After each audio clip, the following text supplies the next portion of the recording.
When most people think of Mega Man on the Super Nintendo, they usually think of Mega Man X, or X2, or X3, or maybe even Mega Man Soccer. But few think of Mega Man 7, which is in fact the only game in the original series to ever make it onto the console outside of Japan. It was released in 1995, and by then, both X and X2 had already been released, and I guess folks were too enamored with Mega Man's edgier offshoot to notice this cute little main entry popping up. I mean, growing up, I played all the other entries, yet somehow didn't even know this one existed. What's up with that? Well, there are a few things to point out. For one, the game was developed in just 3 months. Yep, we know Capcom are wizards, but pulling this out of their asses in a mere 3 months, someone over there had to have made a deal with the devil. There also wasn't much hype for this game, probably for the aforementioned reason of X hogging all the spotlight, as well as the ooh and ah of 3D graphics looming on the horizon with the Nintendo 64. In fact, Capcom had already gone and localized it for Western markets, but anticipation was so low they weren't even going to release it here until fans made a fuss. So they did, and in limited quantities, and surprise, surprise, it did not sell well. So sad. But is the game any good? Oh, you want me to tell you? Sure. Let's start with the story. Well, as you probably surmised, there are 6 Mega Man games that precede Mega Man 7, and the story for each of those are about as varied as Hallmark Christmas movies. In a nutshell, you are Mega Man, and you are tasked with taking down various robot masters who were created by either Dr. Wily or another malevolent force that is eventually revealed to be Dr. Wily. You fight all the robot masters and eventually Wily himself to win the game. In Mega Man 7, things kick off with a captured Wily doing the perp walk after his 6th humiliating defeat. Everything seems great, however, down in a secret lab somewhere there are 4 new robot masters designed to activate in the event of the capture of a certain Dr. Wily. Or Dr. Willy if your game was developed in 3 months. And they do!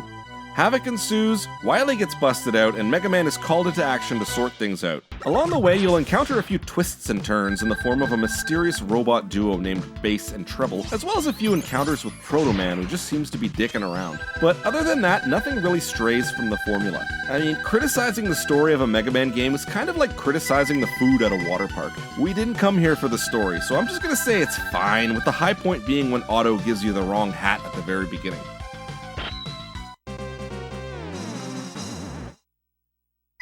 Mega Man's moveset will be familiar to anyone who's played any of the previous games. You can run, jump, shoot, slide, and charge your main weapon. Along the way, you can unlock help from your trusty dog Rush in the form of a springboard, a jet, a treasure finder, and the amazing Rush Super Adapter, which is a suit that gives your jump an additional boost and adds a powerful homing shot, assuming you found the upgrade for it. In true Mega Man fashion, the game is somewhat open-ended in that you choose which robot master you want to tackle first, with 4 immediately being available and 4 more being added later. Each robot master is preceded by a stage that more or less falls in line with their theme and has all kinds of nasty things looking to take you out. At the end of the stage, you face off with the selected robot master who will give you a thorough beatdown if you haven't learned their patterns or weaknesses. If you beat them, you obtain their weapon, which has all sorts of amazing practical uses throughout the game, including against other robot masters. So let's have a look at these guys. First, there's Burst Man, whose level might give you Bubble Man flashbacks with its water physics and instant kill spikes on the ceiling. He's not too much to write home about, but he will encase you in a bubble and float you up towards said spikes. His weapon, Danger Wrap, is unique in that it encases enemies in bubbles which can be batted around and into other enemies before subsequently exploding. Then there's Cloud Man, whose level will give you Airman flashbacks. He's one of the sillier looking robot masters with his giant onion dome and golf ball embellishments. He gives you the Thunderbolt weapon, which is one of the better ones. Next we have Junk Man, whose level is a big old junk factory with cockroaches and trash worms. He looks big and mean, but he's something of a joke once you know his weakness. His weapon, the Junk Shield, is not a codpiece, but in fact a circle of trash that rotates around you. And then there's Freeze Man with a much maligned slippery ice stage. He's quite interesting in that he's the first boss in Mega Man who moves reactively to what you do. So if you stand still, he does nothing at all. Beat him and you get Freeze Cracker, which is a fragmenting ice shot. Next, there's Slash Man, who is a pretty cool Jurassic Park type stage with a goddamn T-Rex fight. He looks like an anime Wolverine, and my god does he ever piss me off. Like, look at this annoying shit. When you beat him, you get Slash Claw, which is a short-range weapon that functions exactly as it sounds. Then we have Spring Man, who is clearly made as a joke, but nevertheless he got his own clowny-ass level with, you guessed it, bouncy springs everywhere. Fun fact, he actually becomes an electromagnetic coil when you shoot him with thunderbolts, so don't use that against him. His weapon is Wild Coil, which is kinda wild, I guess. Moving along to Turbo Man, which I can't not say in an Arnold Schwarzenegger voice. His stage theme is cars and fire, and you sure will have bad flashbacks to Quickman's stage when you reach this part. Come on! Turbo Man himself has this Bots Master look about him and transforms into a car. Beating him gets you the Scorch Wheel because, hey, cars and fire. Finally, there's Count Chocula, aka Shade Man, and boy, you're gonna love this level, especially when you hold B down when selecting it and you get to hear Super Ghouls and Ghosts music. Look at the robot zombies! This guy's a werewolf! Big Pumpkin! Shade Man himself will make you hate your life, but beating him gets you the Noise Crush, which are noise beams you can power up by bouncing off walls and back at yourself. So yeah, those are our dudes this time around, and oh, one cool thing about the weapons you acquire is that they can actually occasionally influence the environment, like how the Freeze Cracker can freeze lava or make it snow. Or how the Scorch Wheel can light torches or friggin' burn a forest down. Woohoo! Yeah, these neat little environmental interactions are actually quite useful in that they can reveal secrets like your little birdie friend Beat. Remember Beat? Someone put him in a cage! Well, if you rescue him, you get the Beat Whistle, which sounds rude, but is actually a whistle that calls him to rescue you when you've fallen into a pit. There we go. Now aren't you glad you burned that forest down? Once you beat all 8 Robot Masters, it's off to Wily's castle. Now, if you remember the Wily castles in the previous games, you'll remember that they were comprised of several individual levels, each of which were quite tricky and usually had a giant, spectacular boss fight at the end. This Wily castle is no different, with lots of chaos to keep you game overing. The very final level has you fighting all the Robot Masters again before taking on Wily himself, and this time around get ready for one of the hardest fights in the entire series. My God, are these projectiles hard to dodge. Whew, there we go. It's so hard that when you finally beat Wily, Mega Man is so pissed he's ready to summarily execute him on the spot. I mean, let's be clear, you will 100% feel the same way after that battle. No doubt. But that's a wee bit out of character for Mega Man, isn't it? He doesn't have a change of heart or anything either. He's just flat out ready to shoot him dead until Wily gets saved and Mega Man is left walking away from the burning castle contemplating the monster he's become. What the hell? Isn't this the same game that had me whimsically fighting a giant pumpkin earlier? Anyways, do I have any other quibbles? I do, actually. For one, there's something a little off about the way Mega Man controls. His animation takes just a fraction of a second too long to walk at full speed, and this is definitely not due to input lag. It almost gives him this sticky feel when you're trying to edge him forward, and it's made some jumps terrifying. You get used to it, but I don't believe it was there in previous games. I also feel it takes a bit too long to charge up your main weapon. In fact, it takes too long to even indicate that your weapon is charging, which had me thinking it couldn't be charged at all because I guess I was expecting it to be quicker? Like, I beat 3 whole levels before I learned there actually is a charge shot, and I just needed to be patient when holding the button down. Speaking of not knowing things, there are a lot of things that you would never know unless you explicitly read them somewhere. Like, at no point does it ever even indicate that there is a shop you can access by pressing the select button during the level select screen. Yeah, I know, yeah. But yeah, you spend the whole time collecting these bolts wondering what they're for. Well, here's where you could use them to buy various power-ups and lives and tanks to refill your weapons and health. You even have access to lower prices and exclusive secret upgrades if you manage to find Otto's bolt and return it to him. Does he really need to do that in front of you? Anyways, total game changer, and if you hadn't read about it in the manual, you could have easily gone the entire game not even knowing it existed. And don't even get me started on weapon tricks, environmental tricks, and finding things using the bloody rush search. Do yourself a favor and have your phone on hand when you play this game because you will not figure this stuff out on your own. We also have things like the occasional slowdown which can rear its head, but at this point slowdown is almost par for course in a Mega Man game, so you're not going to be jarred by it too much here. Also, some of the dialogue scenes are too slow, and it sucks having to repeat them after a game over. In terms of difficulty, this game is a bit uneven.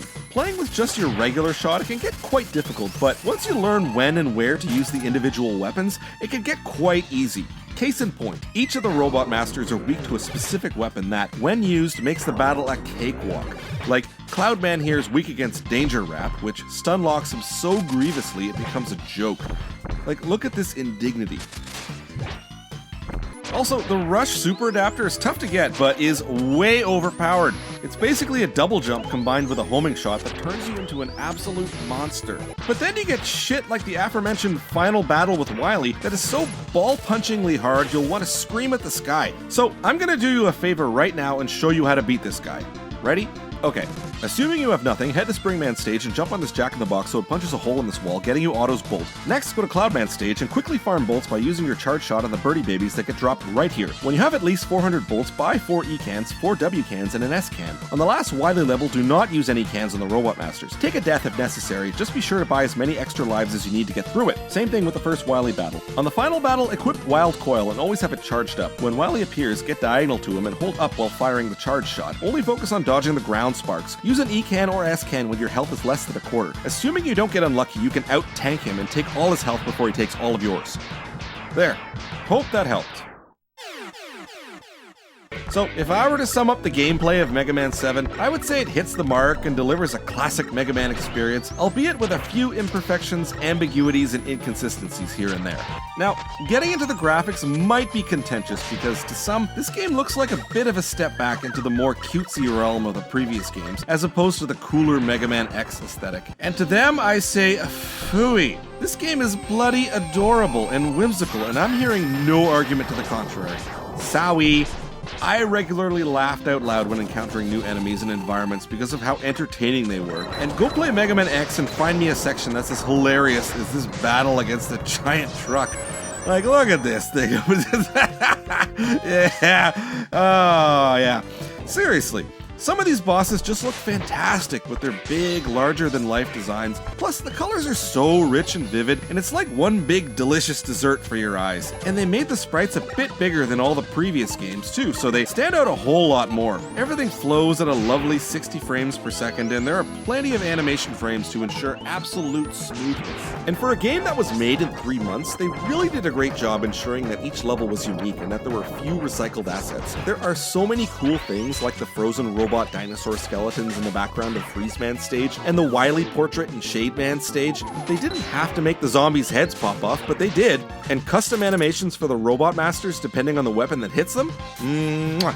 They even spruced up the boring old password screen to give it more character. Or characters, rather. Seriously, there isn't a hint of half-assedness in this whole game when it comes to graphics. Perfect marks. Now, when it comes to music, it's important to note that the bar has been set pretty high by previous Mega Man games. With that being said, you're not going to be let down by this game, but you're also not going to be blown away too much. You're definitely going to get those driving rhythms and melody-focused compositions like Slash Man's stage here. And with the move to the SNES sound chip, we're getting much nicer drums than what the NES's noise channel was able to produce. Listen to this cut from Burst Man's stage. Yeah. The music matches well with the graphics and really the whole vibe of the game, which is one big epinephrine shot to the brainstem. However, there is exactly one song that's somewhat subtle, and it's the Wily 1 stage.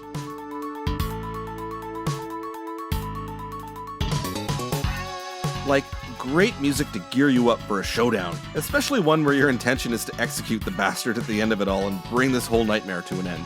Since I need to point out the stinkers, I'll offer up the Otto's shop theme as one I could do without. It's just way too invasive. If I walked into a shop and they were playing this, I would leave. And with regard to the sound effects, quite a lot was carried over from the previous Mega Man games, albeit with an SNES sound chip upgrade, including that little squiggle sound it makes when Mega Man lands after a jump. It's good and it gets the job done. One addition I do not like, however, is this needling sound that's made when there's dialogue appearing on screen. Somehow the sound effect appears to be impervious to the volume setting on your TV, and for unskippable cutscenes it really makes things uncomfortable, especially in the shop where the music is already grating. Come on, just give me the tank and get me out of here! Okay, so we're almost done here, but we have to talk about value, aka whether the original cart is worth your time and money. Well, this game is certainly worth your time, and if you want to get more time out of it, you can try to get through everything without using any special weapons or equipment. Good games are always worth playing, however, it becomes a bit difficult to recommend the original cart due to its $200 plus price tag.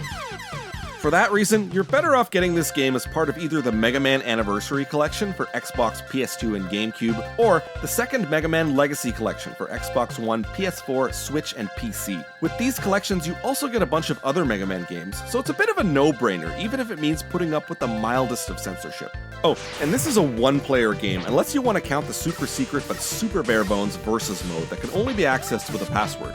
Putting it all together, Mega Man 7 runs, jumps, and slides in with an impressive 8.1 out of 10. Same great gameplay with a nice new 16-bit coat of paint on top. Definitely worth checking out, just maybe not on the Super Nintendo. Have fun.